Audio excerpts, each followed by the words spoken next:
amigos, estamos hoy día acá reunidos con Raji Burjom, un especialista en ciencia de datos que esta semana ha publicado un interesantísimo artículo que está circulando muchísimo sobre indicadores del COVID-19, es decir, lo que está pasando analizado desde la perspectiva de los datos. Hola Raji, buenos días, cuéntanos. Para la audiencia, cuéntanos un poquito sobre lo que hace tu especialidad. Sí, sí, lo intento hacer lo más corto posible. A ver, básicamente soy científico de computación, llevo trabajando casi 2 décadas en el área de sistemas de información geográfica. Tengo una startup que se llama MioCloud. Lo que hacemos es análisis de Big Geodata, de datos geoespaciales, ¿no? Y ya tengo, básicamente 1 año y medio de regreso en Perú, 1 año. Antes de eso estaba viviendo 21 años en Estados Unidos, 21, 22 años, en el área de Silicon Valley, y ahí he trabajado en varias compañías, todo en tecnología, ¿no? Buenísimo. Hola, Rayi, ¿cómo estás? Hola. Rocky por acá. Dentro de la publicación que realizaste, un poco queríamos saber estos términos que estás utilizando, ¿no? Que seguro para algunos que hemos leído a detalle la publicación, entendemos más. Sin embargo, queremos que nos expliques un poco en detalle qué cosa es R, por ejemplo, ¿no? ¿Qué es el martillazo y qué es el guayno, a lo cual haces mención a estos términos? Claro, Coméntanos. claro. Sí, bueno, te cuento, ¿no? O sea, el concepto de R es muy simple, ¿no? Es el número de reproducción de una enfermedad infecciosa. Y básicamente te dice en promedio cuántas personas se van a contagiar, promedio, ¿no? Entonces, cuando R es 1, una persona que tiene la enfermedad va a contagiar a otra persona en promedio. Si R es 5, una persona que está contagiada en promedio va a contagiar a 5 personas, ¿no? Cada enfermedad tiene diferentes valores de R. Ahora hay otro concepto que se llama R0, R0, que es ese valor de infeccioso, ¿no? Al comienzo, en la primera generación, al comienzo de la enfermedad. Entonces tú miras, puedes encontrar tablas por todos lados en Wikipedia, donde te dicen de cada enfermedad los diferentes valores de R0, de R0, ¿no? R, en cambio, se va ajustando basado en las restricciones que ponemos, se va ajustando basado en nuestro comportamiento, ¿no? Si empezamos a utilizar máscaras, si, no sé, ya no vamos a mercados, qué sé yo. Y durante la investigación que tenía, ¿no? Este tiempo mirando, tratando de aprender, de darle sentido a lo que todos estábamos viviendo, básicamente está por todos lados. En todas las publicaciones que encuentras hay una descripción de R como el indicador más importante de medir durante la pandemia, ¿no?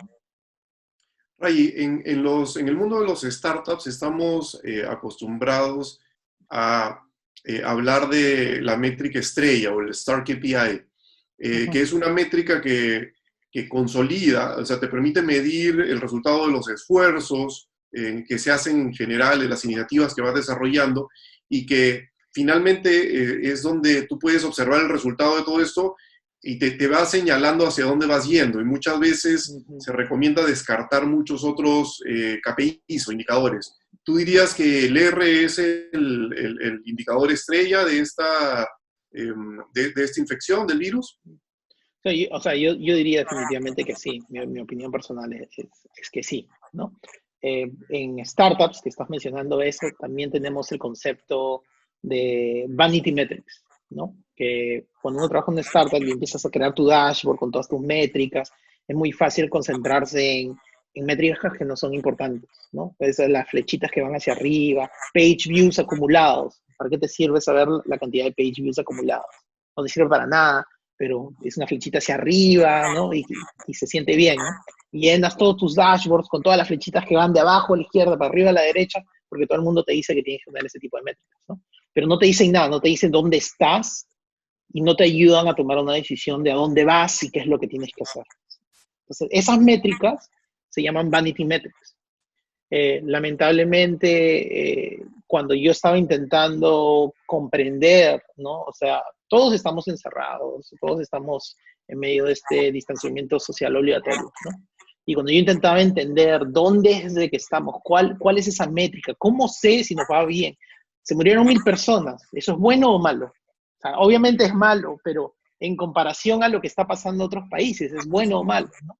Y cada vez que intentaba darle sentido a ese tipo de cosas, no podía. Entonces llegó un momento ya que me di cuenta que esa era la métrica que tenía que mirar y lo iba calculando de los datos que conseguía y más o menos sabía, ya, esta semana nos va bien, la otra semana no ha sido tan buena, ¿no? Y al punto donde cada vez que me preguntaba a la gente, ¿nos van a extender la cuarentena? ¿Nos van a extender el distanciamiento social obligatorio? ¿Sí o no? Mirando los números, se me era, pucha madre, ya sé que sí. O sea, está clarito los números. Entonces la gente se peleaba, ¿no? Oh, ¿por qué dices esto? Que no sé cuánto. Y ahí vienen todas las lógicas de los diagramas que te manda todo el mundo por WhatsApp, ¿no? Diciéndote los numeritos van para arriba, para abajo, para todos lados. Y al final es como que, mira, eso no me dice nada, porque en comparación a, digamos, ¿no? En comparación a Wuhan, ya, sí, estamos bien, está bajando. En comparación a Nueva Zelanda, obviamente que no, ¿no? En comparación a Hong Kong, no sé, pero en comparación a España, miras los videos de España e Italia, y en mi blog post puse un video de Italia para poner un poquito las cosas en perspectiva. Obviamente que nos iba bien, hasta que, ¿no? Ya estamos también en otra situación en donde Loreto, por ejemplo, que tal vez la cosa no está tan bien por ahí, ¿no? Y en otras regiones también. Qué bueno. Ray, y una consulta, y esto que comentas, de ver esta medición de R, coméntanos un poco de dónde has obtenido esta información. ¿Esta información es oficial? ¿Ha sido fácil obtenerla? ¿Cuál ha sido ese proceso de obtener esta información? Es una muy buena pregunta. Mira, te explico un poco. En otros países existe mucho la cultura de Open Data, ¿no?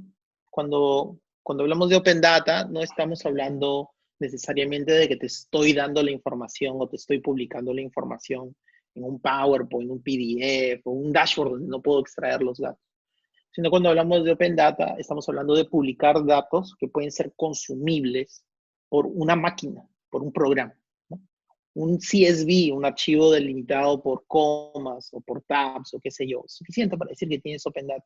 ¿Por qué? Porque es muy fácil escribir un programa o cargarlo en Excel o cargarlo en lo que sea que tengas para poder consumir esos datos, voy a la página web, me bajo los datos y de ahí yo puedo ir y transformarlo en otras cosas, combinarlo con datos de diferentes lados. En el caso del COVID-19 en Perú es un caso interesante porque la data sí existe, pero no está necesariamente estandarizada en un solo repositorio y no está en un formato que sea fácil de consumir, ¿no? Entonces, no es que los datos no existen ahí, sí están. Están, por ejemplo, parte de mi visualización que tengo de los valores de R para Dimasur, ¿no? Vienen de la página web, entonces son datos oficiales. Vas a la página web y ahí están listados las tablitas. Pero es en un PDF y el historial del PDF no se está guardando y significa que tienes que ir constantemente y bajarte el PDF apenas lo encuentras. Tienes que hacer un copy-paste, tienes que manipular los datos demasiado para llegar al proceso donde están en una tablita, donde ya puedes empezar a manipularlos, ¿no? Entonces, la data está ahí, si viene de fuentes oficiales, bueno, sí viene de fuentes oficiales, pero es muy, por la manera como se está presentando y como se pone, es muy difícil básicamente juntarla, ¿no? Juntarla y ponerla de una manera donde puedo consumirlo fácilmente para hacer este tipo de análisis y visualizaciones. Ray, me parece espectacular la forma como estás aprovechando la capacidad de análisis de datos, en este caso para darle un enfoque práctico hacia cómo tenemos que enfocar nuestras acciones, ¿no? El Estado, de hecho, tiene que utilizar esta información para dirigir acciones específicas. ¿Cuáles serían, del análisis que has hecho, de la información que has obtenido, cuáles serían para ti las conclusiones directas? ¿A qué conclusiones llegas con esta información? Con la información que me he bajado claro, lo que llegué a hacer es generando R durante todo este periodo que hemos estado de la cuarentena. Lo que hice es empecé a combinarlo con otros datos oficiales, ¿no? Y datos que todos sabemos, ¿no? En el caso del diagrama que aparece cuando lo compartes en Twitter, ¿no?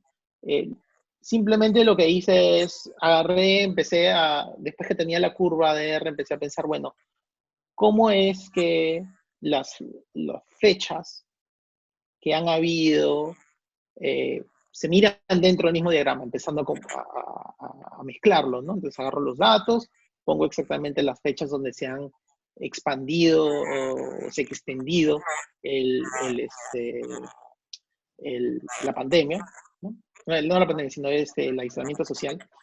Y tratar de darle sentido, mirando el periódico, tratando de acordarme exactamente qué estaba pasando en esa época, cuáles son las decisiones que se habían tomado.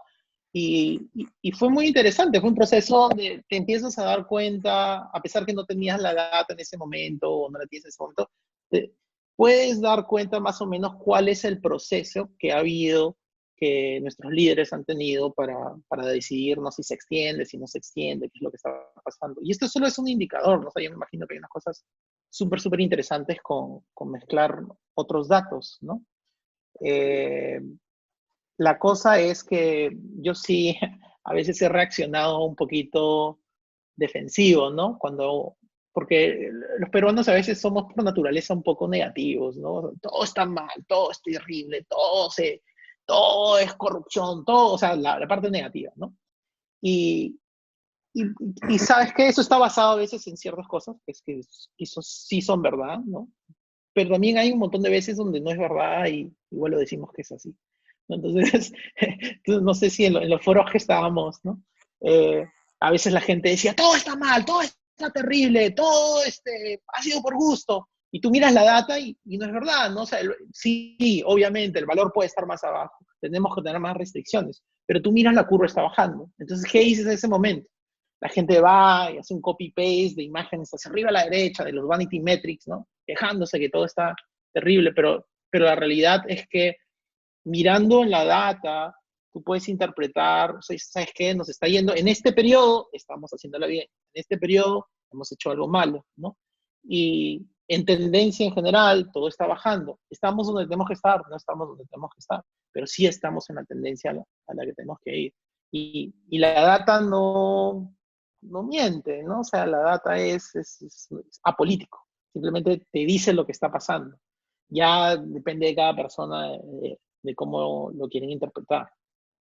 Claro. Gracias, Ray. Como conclusión, entonces, podemos decir que la data lo que nos está diciendo es que el resultado de muchas de las acciones que se están tomando a nivel de gobierno, a nivel de gobiernos locales, y el comportamiento de la gente sí nos está llevando a un punto mejor, pero también nos falta, ¿no es cierto? O sea, no estamos en el nivel que deberíamos, nos estamos acercando, tenemos que tener, en todo caso, de acuerdo a lo que dices, mucha precaución en esta época con la apertura de políticas, porque el R que tenemos ahora todavía es frágil, ¿no es cierto? Todavía estamos en crecimiento, hemos mejorado mucho, estamos en crecimiento, y eso significaría que tenemos que tener muchísimo cuidado en esta etapa para no perder lo que hemos, lo que hemos ganado.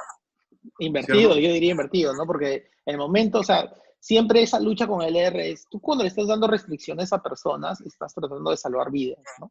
Estás tratando de reducir el impacto de una enfermedad, pero eso viene a un precio, y el precio es que no podemos hacer negocios como normalmente lo hacemos, no podemos salir, es un impacto económico, es un impacto social, ¿no? Es un impacto psicológico, y lo pagamos todos los días.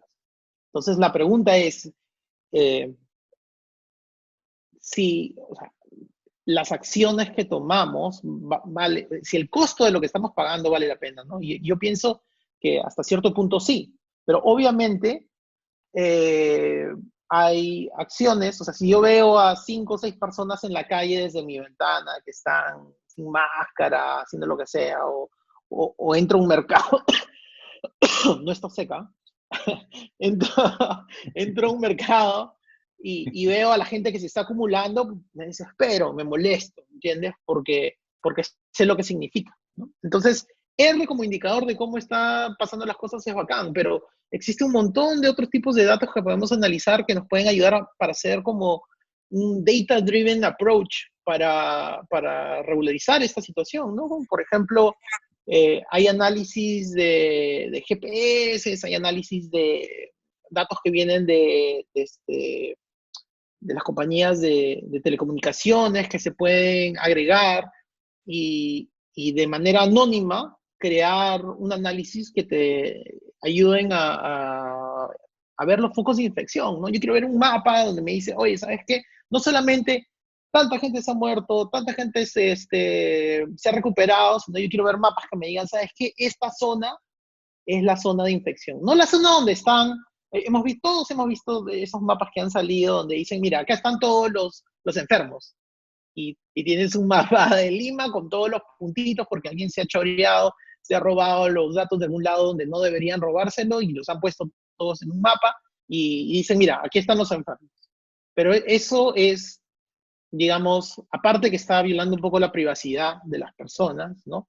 No sé qué tan buen indicador es. O sea, el indicador más interesante para mí sería, bueno, todos estamos en nuestra casa y aquí es donde viven las personas que están infectadas, pero la pregunta más interesante para mí no es dónde vive la persona que está infectada, sino dónde se infectó.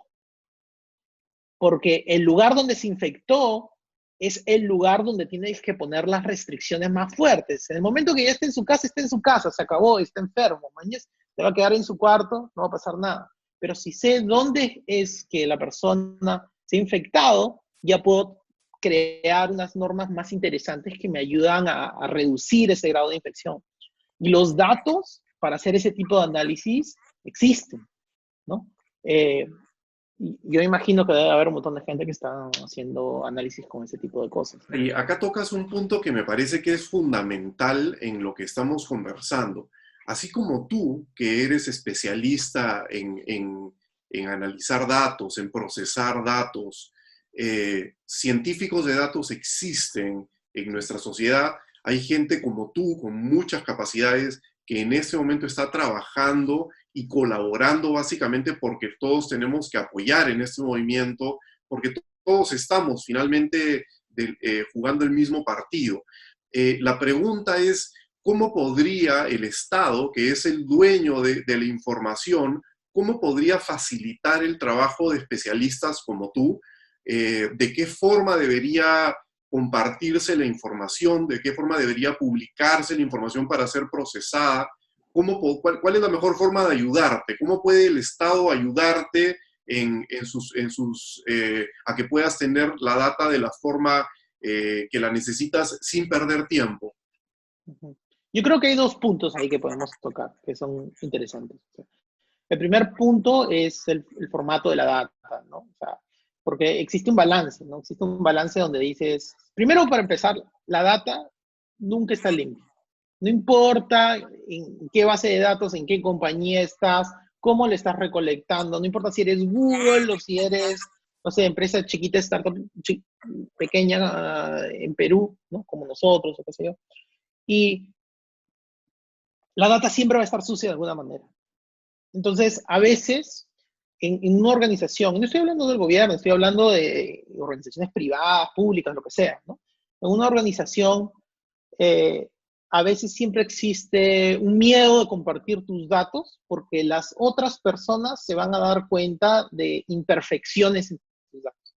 Entonces, en vez de publicar datos tal como los tienes, donde otras personas pueden manipularlo, dices, se van a dar cuenta que este pedazo lo he hecho mal o que esto lo he hecho mal. Entonces, te cierras y es mejor no compartir porque nadie se va a dar cuenta de los errores que estás cometiendo, ¿no? eso es normal, ¿ah? Eso no estoy hablando de Perú, yo te estoy hablando lo he visto en Estados Unidos, lo he visto en Canadá, lo he visto en Chile, en Argentina, en Colombia, en todas partes. Eh, pero digamos que en este sentido, o sea, el impacto durante una situación normal de no abrir tus datos como gobierno, como entidad, no es tan grande como lo es ahora, porque ahora estamos pasando por un periodo de aprendizaje, es un hiper periodo de aprendizaje, ¿no? Estamos aprendiendo absolutamente rápido, tan rápido de que le pasa algo a Hong Kong, yo ya me enteré de lo que está pasando a Hong Kong. ¿Por qué? Porque, porque básicamente, eh, si no aprendemos rápidamente, las consecuencias de no aprender de qué es lo que están haciendo otros países son demasiado duras, ¿no? El ejemplo más claro para nosotros en Perú es, estamos encerrados. Y si no aprendemos de que a trabajar remotamente o no aprendemos a adaptar nuestro negocio a las nuevas restricciones que van a haber, si yo soy un restaurante, por ejemplo, en este momento, y sé que después de la cuarentena, ¿cómo voy a vender mi comida? Hay miles y miles de restaurantes en Lima, ¿no? Entonces, lo que se tienen que hacer es adaptarse a la nueva situación. Y es una adaptación no como en la situación normal, donde digo, bueno, voy a hacer mi plan de 6 meses, mi plan de 9 meses, y me voy a digitalizar o transformación digital, o qué sé yo, todos esos términos que utilizamos normalmente. Es como que tienes que aprender a cómo hacer esto en una semana, hermano, porque si no aprendes en una semana, te vas a ir a la quiebra, ¿no? Entonces es como un proceso de aprendizaje forzado, hiper rápido.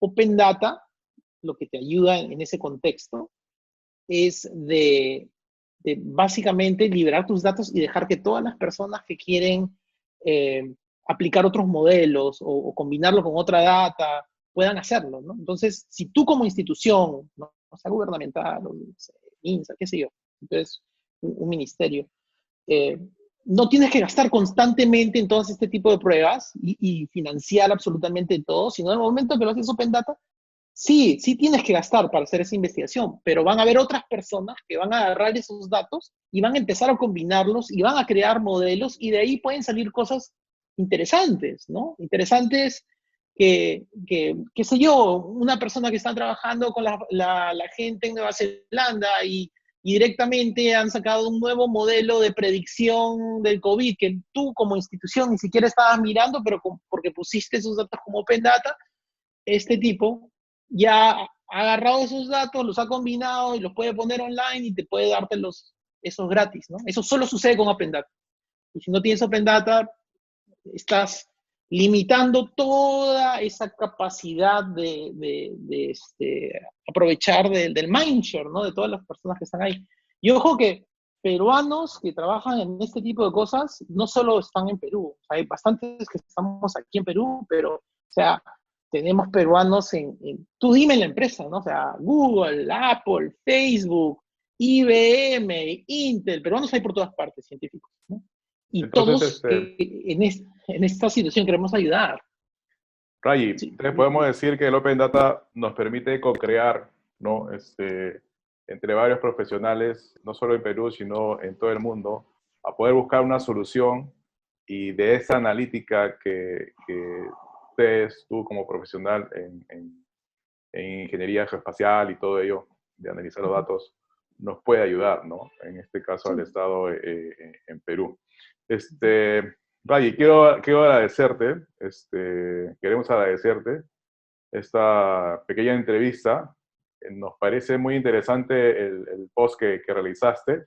Espero que, así como nosotros, haya mucha gente que pueda compartirlo y pueda autoeducarse, ¿ok? Conociendo cuáles son estas herramientas de data que tenemos, qué profesionales también tenemos y cómo podemos aplicarlas, ¿no? Para concluir, quisiera que nos expliques un poco el tema del huayno, que básicamente es un término un poco tropicalizado, lo que es sí, Perú, ¿no? Y una última recomendación. Y con claro, ello despedimos esta pequeña claro. entrevista. Mira, el Huayno es ese periodo que viene después que nos dejen salir a todos, que creo que ya faltan 6, 7 días para eso. ¿no? ¿Qué es lo que vamos a hacer en el Wine? Es donde vamos a soltar, ya todas, ahora estamos como en la hiper restricción de todo, pero no podemos continuar como país de esta manera por 2 años. Imposible, no podemos, ¿no? Entonces, lo que va a pasar es que se tienen que ir soltando esas restricciones. Y cada vez que sueltas la restricción, el valor de R sube. Entonces, lo que tienes que hacer es, en este caso, una propuesta que estoy poniendo en el blog post es básicamente de crear regiones, medir el R en esa región. Y basado en cómo va el crecimiento, puedes soltar o ajustar esas restricciones, ¿no? Eso de soltar y ajustar para mantener el R debajo de 1 es un baile, ¿no? Y la versión peruana de eso es el huayno, ¿no? El huayno es básicamente ese donde estoy saltando por aquí, estoy saltando por allá, estoy saltando por aquí, estoy saltando por allá, para tratar de mantener esa R debajo de 1, mientras que todavía puedo vivir una vida normal, ¿no? Y cuando digo la vida normal, no es la vida normal de hace 2 meses, sino es la vida normal que va a venir hasta que tengamos la vacuna. Ray, me parece espectacular, en primer lugar, que te hayas dado todo el trabajo de recopilar esta información. En segundo lugar, el análisis que haces de eso y el enfocar específicamente la atención con una focalización láser, o sea, el indicar cuál es el punto que tenemos que observar, que es el indicador R. Y muy interesante, además, que termina cerrando con una estrategia que utiliza la data para ir controlando un solo indicador que nos va a dar un resultado directo, ¿no? Si controlamos solamente R, sí o sí, estando R en menos de 1, necesariamente el virus deja de operar progresivamente, ¿no es cierto? Entonces, si tenemos una tabla y podemos ir midiendo por zonas y mantenemos en cada zona el R1 con acciones específicas, entonces sabemos que tenemos el tema bajo control. El análisis súper bonito, te felicito. Muchas gracias, no solamente de parte de nosotros por la entrevista, sino yo creo que de toda nuestra sociedad por el tiempo que le dedicas a esto. No, la gente no suele saberlo, pero para aprender ese tipo de especialidades y para dominarlas se necesitan años.